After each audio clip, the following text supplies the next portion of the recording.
댓글, 좋아요, 구독 주시면 성은이 만극하옵니다. 끝까지 들어주시면 더 행복합니다. 남편 도영이 또다시 술에 취해 들어왔습니다. 현관문이 쾅 소리를 내며 닫히고 비틀거리는 발걸음이 거실까지 이어졌죠. 소파에 몸을 던지며 리모컨을 집어드는 모습이 너무나 익숙했습니다.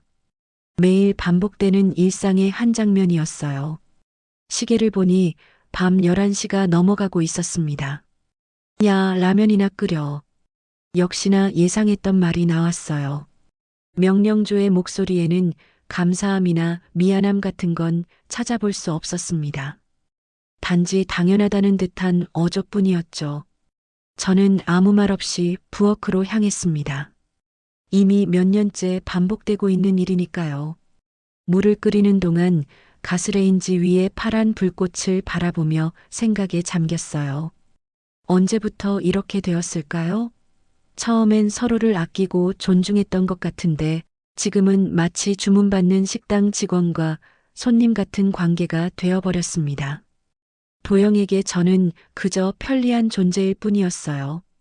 라면을 끓이면서 문득 제 손을 내려다봤습니다. 이 손으로 한때는 권총을 다뤘고 로프를 타고 절벽을 내려갔으며 적의 목숨을 좌우하는 작전 계획서를 작성했었죠. 국군 정보사령부 707 특임단에서 작전 설계를 담당했던 이 손이 지금은 라면 하나 끓이는 데 쓰이고 있다니요. 아이러니했습니다. 뜨거운 국물에서 올라오는 김을 보며 과거가 스쳐 지나갔어요. 산악지대에서 진행했던 야간 침투 훈련, 동료들과 함께 완벽한 팀워크로 임무를 수행했던 그 시절 말입니다. 그때의 저는 한유진이라는 이름으로 불렸고 동료들의 생명을 책임지는 무게를 감당했던 사람이었어요. 지금처럼 그냥 야라고 불리는 존재가 아니었죠. 특전사 시절의 기억들이 하나둘 떠올랐습니다. 작전 브리핑실에서 지도를 펼쳐놓고 침투 경로를 설계하던 모습, 팀원들과 함께 훈련장에서 구슬땀을 흘리던 순간들, 그리고 완벽하게 임무를 완수했을 때의 성취감까지요.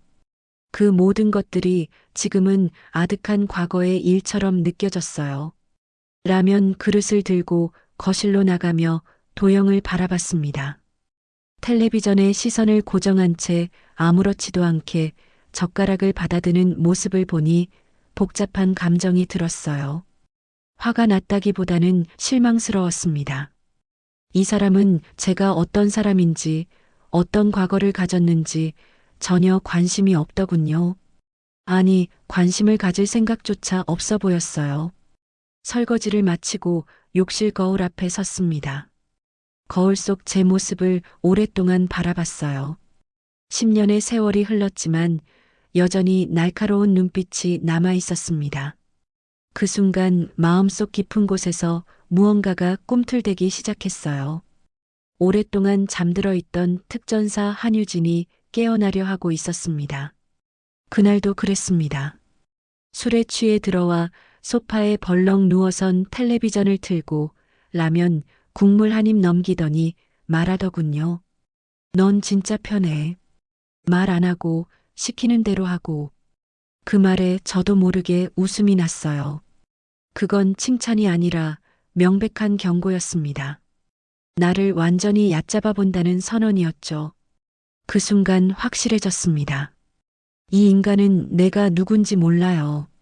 아니, 잊은 겁니다. 내가 누구였는지 말이에요.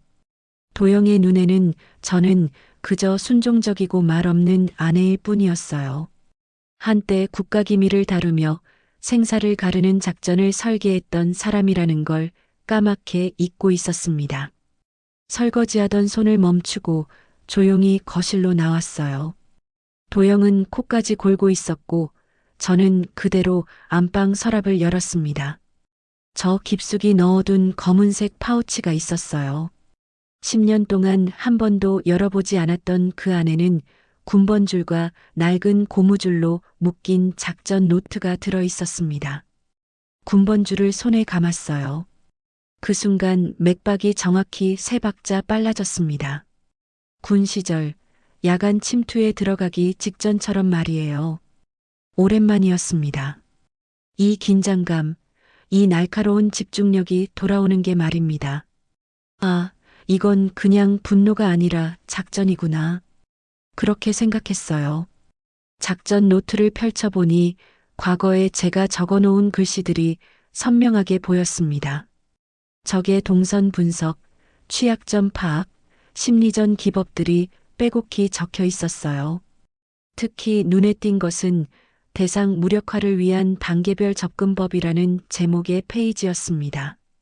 마치 지금 상황을 위해 미리 준비해둔 것처럼 느껴졌어요.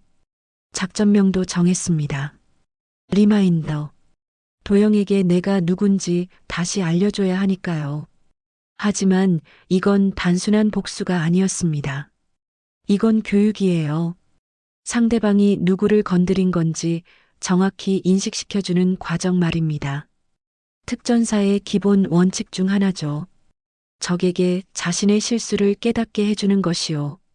노트를 다시 읽어보니 예전에 배웠던 심리전 기법들이 떠올랐습니다. 상대방의 일상을 서서히 흔들어 놓고 불안감을 조성하며 최종적으로는 스스로 무너지게 만드는 방법들이었어요. 물리적 충돌 없이도 상대를 완전히 제압할 수 있는 고급 기술이었습니다. 도영이 여전히 소파에서 코를 골고 있는 모습을 보니 한심했습니다. 자신이 얼마나 위험한 상황에 처해 있는지도 모르고 말이에요. 하지만 곧 알게 될 겁니다. 특전사를 건드렸을 때 어떤 일이 벌어지는지 말입니다. 그날 밤부터 저는 달라졌습니다. 겉으로는 똑같은 모습이었지만 내면에서는 작전 모드가 가동되기 시작했어요. 매 순간이 계산되고 모든 행동에는 목적이 있었습니다. 도영은 아직 모르고 있었지만 이미 게임은 시작된 상태였어요. 작전은 준비가 80%입니다. 그래서 저는 움직이기 전 모든 걸 수집부터 시작했어요. 도영의 출퇴근 시간, 주차 위치, 반복되는 행동 패턴을 말입니다. 그 인간은 예측 가능한 인물이었어요. 아니, 단순해서 훤히 보였습니다. 매일 오전 9시에 집에서 나와 사무실 가기 전 편의점에 들러 같은 브랜드 캔커피를 사고 퇴근길엔 무조건 강남역 근처 2차선 골목에 차를 세우죠. 그날마다 저는 제 차를 2블럭 뒤에 댔습니다. 그리고 기록했어요. 시간, 장소, 동행인, 체류 시간까지 모든 것을 세밀하게 관찰했습니다. 정보 수집에는 시간이 걸렸습니다. 하지만 특전사 시절 배운 것처럼 조급해하지 않았어요. 기록은 많을수록 좋거든요. 전자영수증 캡처, 블랙박스 영상 수집, 도영의 핸드폰에서 삭제된 사진 복구까지 진행했습니다. 클라우드 동기화도 재설정했어요. 아예 모르게 말입니다. 도영의 일주일 패턴을 완전히 파악하는 데는 2주일이 걸렸습니다. 월요일에는 회사 회식, 화요일과 목요일에는 피트니스 센터, 금요일에는 어김없이 그 골목의 술집이었어요. 그리고 토요일 오후에는 반드시 등장하는 여자가 있었습니다. 29살 정도로 보이는 긴 머리에 화려한 옷차림의 여성이었죠. 이 와중에 훈련도 병행했습니다. 타이어는 다시 굴렸고 팔굽혀펴기는 30개로 시작해서 사흘 만에 100개까지 늘렸어요. 실전형 레펠은 밤에 조용히 옥상에서 연습했습니다. 다들 제가 요가 간 줄 알았죠. 몸이 예전 감각을 되찾아가는 것이 느껴졌어요. 가장 중요한 건 심리적 준비였습니다. 특전사 시절의 냉정함을 되찾는 과정이었어요.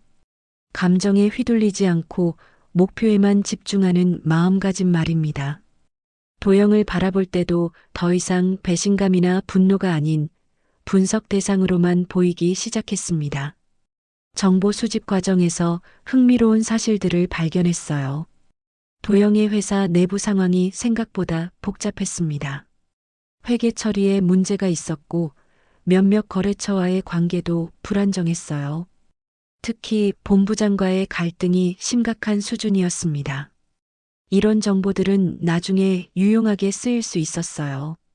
하지만 이 모든 걸 혼자 할 거라고는 생각하지 않았습니다. 왜냐하면 문득 떠오른 사람들이 있었거든요. 함께 작전을 수행했던 동료들 말입니다. 박 하사, 이 중사, 김 상사. 각자 다른 길을 걸어왔지만 여전히 연락이 닿는 사람들이었어요. 그래서 전화를 걸었습니다. 첫 번째는 박 하사에게였어요. 하사, 작전 뜬다. 그 문장 하나에 모든 게 설명되었습니다. 10년의 공백이 있었지만 우리만의 암호는 여전히 유효했어요. 박 하사는 잠시 침묵한 후 말했습니다. 언제, 어디서 만날까? 역시 군인 출신답게 간결하고 명확했죠. 연락을 돌렸습니다. 애들 작전 뜬다. 그 문장 하나에 모두 이해했어요. 우리가 과거에 나눴던 수신호보다 더 빠르게, 더 정확하게 돌아왔습니다. 10년이라는 세월이 흘렀지만 특전사로서의 유대감은 여전히 살아있었어요. 먼저 도착한 건 박하사였습니다.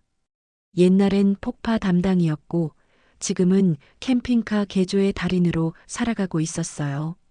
캠핑카만 보면 눈물 흘리던 남자였는데 이젠 거기다 지하 벙커 기능까지 달아버리더라고요. 그의 기술력은 여전히 뛰어났습니다. 작은 공간에 최대한의 기능을 집약시키는 능력이 탁월했어요. 박하사는 변함없이 말수가 적었습니다. 하지만 그의 손놀림은 여전히 정확했어요. 제가 상황을 설명하자 고개를 끄덕이며 말했습니다. 필요한 장비 리스트 주면 사흘 안에 준비 가능합니다. 역시 믿을 만한 사람이었어요. 복잡한 설명 없이도 상황을 파악하고 자신의 역할을 찾아내는 능력이 뛰어났습니다.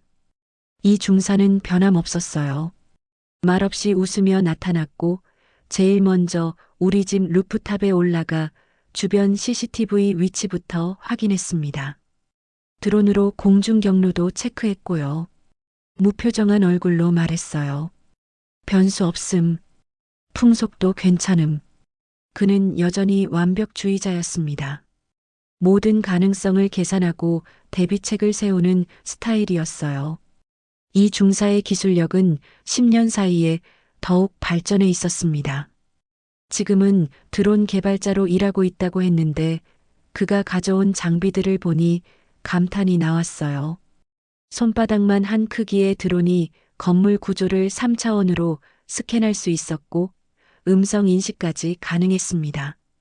기술의 발전이 우리의 작전 수행 능력을 몇 배로 향상시켜 주었어요. 김 상사는 마지막에 도착했습니다. 여전히 자신감 넘치는 목소리로 저를 보며 말했어요. 자네 아직 작전명 정 안 했지? 저는 고개를 끄덕였고 김 상사가 웃으며 외쳤습니다. 화이트 페이퍼? 보고서처럼 깔끔하게 정리하는 걸로. 그 순간 우리 팀은 다시 완전체가 되었어요. 김 상사는 현재 보안회사를 운영하고 있었습니다. 법적인 부분과 실무적인 부분을 모두 아우르는 경험을 가지고 있어서 우리의 작전이 선을 넘지 않도록 조절하는 역할을 할 수 있었어요. 그의 유머 감각과 설득력은 여전했고 팀의 분위기를 이끌어가는 능력도 그대로였습니다. 지금은 모두 직업이 달라졌고 나이도 들었지만 그 순간만큼은 우리가 10년 전처럼 한 몸이었어요. 각자의 전문성은 더욱 발전했고 사회 경험까지 더해져서 오히려 예전보다 더 강력한 팀이 되었습니다. 그리고 모두 알고 있었어요. 이건 그냥 사적인 복수가 아니라 정의를 실현하는 임무라는 걸 말입니다. 팀이 재결성되자 과거의 그 특별한 에너지가 되살아났습니다. 서로를 믿고 의지할 수 있다는 확신, 어떤 어려움도 함께라면 극복할 수 있다는 자신감이 다시 흘러나왔어요. 이제 진짜 작전이 시작될 시간이었습니다. 작전명 화이트 페이퍼, 보고서처럼 깔끔하게 그리고 증거로 완벽하게 진행하기로 했습니다. 각자의 역할은 명확했어요. 저는 지휘와 통제, 박하사는 정보 투척과 경로 차단, 이 중사는 감시 및 기록 수집, 김 상사는 정면 교란을 담당했습니다. 10년의 공백이 무색할 정도로 완벽한 팀워크가 다시 살아났어요. 작전 첫날, 박하사는 도영회사 옥상에 소형 드론을 띄웠습니다. 그리고 작게 조정한 USB를 정확히 8층 창문 사이로 밀어 넣었어요. 그 안에는 도영의 이중 장부와 회계 조작 자료가 담겨 있었습니다. 수신이는 그 회사 본부장이었어요. 익명 발송이었지만 그가 평소 도영을 노리던 사람이었다는 것도 계산된 타깃이었습니다. 박하사의 정밀함은 여전했습니다. 드론 조종 실력은 오히려 10년 전보다 더 향상되어 있었어요. 바람의 방향과 세기까지 계산해서 USB를 정확한 위치에 투하하는 모습을 보니 감탄이 나왔습니다. 캠핑카 개조로 다진 섬세한 손놀림이 작전에 완벽하게 활용되고 있었어요. 이 중사는 차량 GPS와 블랙박스를 해킹해서 최근 2주일간의 이동 경로를 추출했습니다. 그리고 내연녀와 함께한 호텔 출입 영상을 4000K로 정리해 클라우드에 업로드했어요. 경로 도식화까지 해놨습니다. 깔끔하게 보기 좋게 말이에요. 법정에서 증거자료로 사용해도 될 정도의 완성도였습니다. 이 중사의 기술력은 정말 놀라웠습니다. 도영이 삭제했다고 생각하는 모든 데이터를 복구해냈어요. 심지어 복구 과정에서 흔적도 남기지 않았습니다. 마치 처음부터 그 데이터들이 거기에 있었던 것처럼 자연스럽게 정리해놨어요. 프로페셔널한 작업이었습니다. 김 상사는 도영 집 앞 보안업체 유니폼을 입고 직접 초인종을 눌렀습니다. 인터폰으로 들린 목소리가 인상적이었어요. 고객님, 최근 귀가 시간대에 외부인 감지 이력이 있습니다. 혹시 방어 계획은 있으신가요? 도영은 분명 식은땀을 흘렸을 겁니다. 김 상사의 연기력과 설득력은 여전히 뛰어났어요. 김 상사의 심리전 기법은 예술 수준이었습니다. 직접적으로 위협하지 않으면서도 불안감을 조성하는 능력이 탁월했어요. 보안업체 직원이라는 설정도 완벽했습니다. 의심받지 않으면서도 충분히 압박감을 줄 수 있는 역할이었거든요. 그리고 저는 매일 아침 아무 일 없다는 듯 라면을 끓여 식탁에 놓았습니다. 한 번도 말하지 않았어요. 그 대신 라면 옆에 놓인 메모에는 이런 말만 적혀 있었습니다. 오늘은 잘 방어하세요. 도영의 표정 변화를 관찰하는 것이 제 역할이었어요. 도영은 점점 변화하기 시작했습니다. 평소보다 일찍 일어나고 핸드폰을 자주 확인하며 창문 밖을 의미 없이 바라보는 시간이 늘어났어요. 하지만 아직 확신하지는 못하는 상태였습니다. 이것이 우연의 일치인지 아니면 계획된 것인지 판단하지 못하고 있었거든요. 작전이 시작되고 3일째 되는 날이었습니다. 도영은 점점 이상한 눈빛을 보이기 시작했어요. 전화는 더 자주 받고 귀가 시간은 들쑥날쑥해졌습니다. 회사에서는 그를 대놓고 피하는 분위기였어요. 본인은 아무것도 모르는 얼굴이지만 내부에서 돌아가는 판은 이미 다 틀어막힌 상태였습니다. 거래처 한 군데, 둘, 셋이 연달아 이탈했어요. 도영은 이유도 모른 채 마케팅 팀장 탓을 하며 소리치더군요. 그런데 직원들 눈빛이 예전 같지 않았습니다. 다들 알고 있었어요. 곧 떨어질 사람이라는 걸 말입니다. 회사 내부의 분위기는 급속도로 냉각되고 있었고 도영만 그 변화의 중심에 서 있으면서도 정작 원인을 파악하지 못하고 있었어요. 본부장과의 면담 횟수도 늘어났습니다. 회계 처리 관련 문제들이 하나둘 수면 위로 떠오르기 시작한 것이죠. 박 하사가 투하한 자료들이 정확히 타깃을 맞춘 셈이었어요. 도영이 그동안 교묘하게 숨겨왔던 부정행위들이 체계적으로 드러나고 있었습니다. 면담 후 돌아오는 도영의 얼굴은 날이 갈수록 어두워졌어요. 내연녀는 어떨까요? 완전히 잠수를 탔습니다. 심지어 도영이 그 여자에게 보낸 메시지를 제가 실시간으로 보고 있었어요. 익십이 계속되더니 결국 차단당했습니다. 이 중사가 설치한 감시 시스템 덕분에 도영의 모든 연락 시도를 추적할 수 있었거든요. 그 여자도 위험을 감지하고 서둘러 발을 빼기 시작한 것 같았습니다. 사회적 신용도도 급격히 추락하고 있었어요. 김 상사의 심리전이 효과를 발휘하고 있었습니다. 도영 주변의 모든 관계망이 서서히 무너져가고 있었지만 본인은 그 원인을 정확히 파악하지 못하고 있었어요. 마치 보이지 않는 손에 의해 조종당하고 있다는 불안감만이 그를 짓누르고 있었습니다. 그 와중에도 저는 똑같이 행동했습니다. 아침에는 라면, 점심에는 국, 저녁에는 말없이 물을 떠다 주었어요. 매일 평온한 표정으로 식탁을 차리며 건넸습니다. 그리고 그 옆에는 늘 메모 한 장이 있었어요. 오늘도 잘 버티시길 바랍니다. 어느 날은 이런 메모도 있었습니다. 긴장은 곧 집중력을 깨뜨립니다. 호흡을 유지하세요. 도영은 메모를 읽을 때마다 미묘한 표정 변화를 보였어요. 처음에는 단순히 격려의 메시지라고 생각했던 것 같습니다. 하지만 상황이 계속 악화되면서 그 메모들이 다른 의미로 다가가기 시작했어요. 마치 누군가가 자신의 상황을 정확히 파악하고 있다는 느낌을 받는 것 같았습니다. 직장에서의 고립감은 더욱 심해졌어요. 동료들과의 대화에서도 소외되기 시작했고 회의에서도 그의 의견은 무시당하기 일쑤였습니다. 그동안 쌓아왔던 인맥들이 하나둘 등을 돌리기 시작한 것이죠. 도영은 이런 변화들을 감지하고 있었지만 그 배후에 체계적인 계획이 있다는 사실은 깨닫지 못하고 있었어요. 그 인간이 결국 저를 의심하기 시작했습니다. 하지만 확신은 못했을 거예요. 저는 절대 감정을 드러내지 않았으니까요.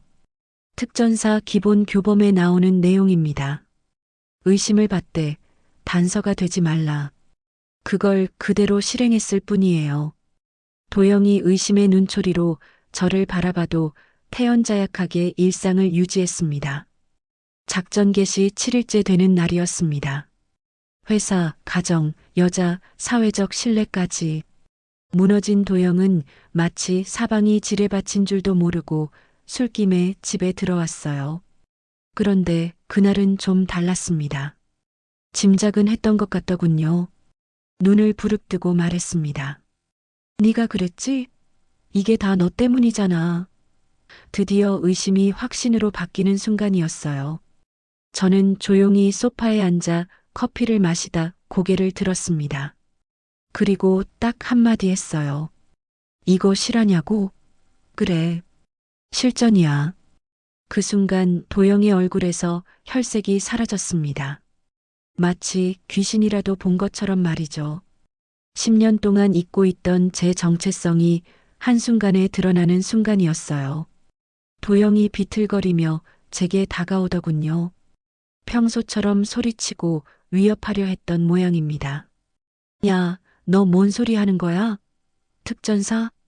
그딴 소리 하고 있네. 하면서 손을 들어 올리는데 정말 한심했어요. 이 인간이 누구를 상대하고 있는 건지 아직도 모르고 있더라고요. 그 순간 옛 기억이 다시 떠올랐습니다. 전술 제압 훈련 때 배웠던 동작들이 몸에 각인되어 있었거든요. 10년의 공백이 무색할 정도로 몸이 기억하고 있었어요. 마치 자전거 타는 법을 잊지 않는 것처럼 말입니다. 몸이 저절로 반응했어요. 단숨에 일어나서 도영의 중심을 무너뜨리고 팔꿈치로 턱을 꺾고 무릎으로 복부를 가격했습니다. 세점 끊기라고 불리는 기술이었어요. 관절, 시야, 중심을 동시에 붕괴시키는 단일 동작 제압술이었죠. 특전사 시절 수백 번 연습했던 동작이 완벽하게 재현되었습니다. 도영은 아 하고 비명을 지르며 바닥에 주저앉았어요. 평소 자신이 얼마나 대단한 줄 알았는지 모르겠지만 실제 물리적 대결에서는 훈련받은 특전사와 비교할 수 없었습니다. 마치 아마추어가 프로 복서한테 덤비는 격이었어요. 저는 그 옆에 무릎을 꿇으며 귓가에 속삭였습니다. 이제야 알겠어? 넌 누굴 건드린 건지. 도영은 숨을 헐떡이며 말했어요. 미쳤나? 왜 갑자기? 아직도 상황 파악을 못하고 있더라고요. 정말 답답한 인간이었습니다. 10년 동안 나를 우습게 봤지? 저는 차분한 목소리로 말했어요. 매일 라면 끓이고 설거지하고 아무 말 안 하는 바보 같은 아내라고 생각했겠지. 야, 라면이나 끓여라고 명령하면서 말이야. 하지만 난 한 번도 약한 적이 없었어. 단지 참고 있었을 뿐이야. 정확히 그 순간 팀원들이 설치해 놓은 모든 증거들이 동시에 관련 기관들로 전송되었습니다. 이 중사가 완벽하게 정리해 놓은 부정행위 증거자료, 박 하사가 수집한 회계 조작 관련 서류들, 김 상사가 확보한 사회적 신용도 관련 자료들이 한꺼번에 공개되었어요. 핸드폰이 미친 듯이 울리기 시작했습니다. 회사, 거래처, 심지어 그동안 연락이 끊어졌던 지인들까지 모든 사람들이 도영에게 연락을 취하려 했어요. 물론 모두 좋은 소식은 아니었겠죠. 어떻게 된 거야? 이게 사실이야? 그 같은 질책과 추궁의 연락들이었을 겁니다. 그날 밤 경찰이 도착했어요. 도영은 순순히 끌려갔습니다. 무릎도 제대로 펴지 못한 채 말이에요. 도영이 경찰차에 실려간 그날 밤 우리 팀은 그대로 흩어지지 않았습니다. 박 하사는 도어락을 손보며 말했어요. 형수님, 이거는 이제 누가 와도 못 따요. 이 중사는 드론을 접으면서 조용히 말했습니다. 근데 우리 다음엔 뭐해요? 정말 현실적인 질문이었어요. 김 상사가 컵라면을 젓다가 말했습니다. 이제 슬슬 우리만의 문제가 아니잖아. 형수님 같은 분 한둘이겠어? 그 말이 마음에 와 닿았어요. 우리가 겪은 일이 특별한 게 아니라는 생각이 들었거든요. 세상에는 분명 더 많은 사람들이 비슷한 상황에서 고통받고 있을 테니까요. 그날 밤 저는 노트북을 켜고 새 폴더를 만들었습니다. 이름은 침묵 작전이었어요. 그리고 단톡방에 올렸죠. 상시 대기, 사적 정리 확인, 타깃 확인 시 즉시 투입. 팀원들의 답장은 빨랐습니다. 모두 동의한다는 내용이었어요. 첫 의뢰는 일주일 뒤 도착했습니다. 옆집 언니가 매일 밤 우는데 아무한테도 말 못해요. 짧은 문장이었지만 상황은 충분히 파악할 수 있었어요. 또 다른 도형이 있다는 뜻이었습니다. 우리는 즉시 움직이기로 했어요. 우리는 정기점검 기사, 학원 셔틀 기사, 중고차 딜러로 위장했습니다. 각자의 전문성을 살린 완벽한 변장이었어요. 박 하사는 전기 관련 장비들을 가져왔고 이 중사는 차량에 감시 장비를 설치했습니다. 김 상사는 중고차 구매 상담을 빌미로 접근했어요. 사흘 뒤 타깃을 식별했습니다. 30대 후반의 남성으로 매일 밤 술에 취해 들어와 아내를 괴롭히고 있었어요. 패턴도 도형과 비슷했습니다.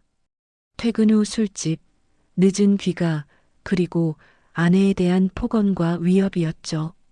새로운 작전명이 떴습니다. 화이트 페이퍼 0이었어요. 이번에는 더욱 체계적으로 접근했습니다. 도형 사건에서 얻은 경험을 바탕으로 더 효율적인 방법을 고안해냈어요. 증거 수집, 심리전, 법적 대응까지 모든 단계가 한층 업그레이드 되었습니다. 팀워크도 더욱 완벽해졌고요. 일주일 만에 모든 것이 끝났습니다. 그 남성은 직장에서 징계를 받고 가정폭력 신고로 법적 처벌을 받게 되었어요. 아내는 안전한 곳으로 피신했고 이혼 절차도 진행하고 있다고 했습니다. 의뢰인은 눈물을 흘리며 감사하다고 했어요. 그 이후로 의뢰가 계속 들어왔습니다. 직장 내 괴롭힘, 성희롱, 사기, 협박 등 다양한 사건들이었어요. 우리는 그때마다 철저하게 준비하고 완벽하게 처리했습니다. 모든 일을 합법적인 테두리 안에서 진행한다는 원칙도 지켰고요. 복수는 끝났고 작전은 시작되었습니다. 우리는 다시 복무 중이에요. 다음 작전은 언제일까요?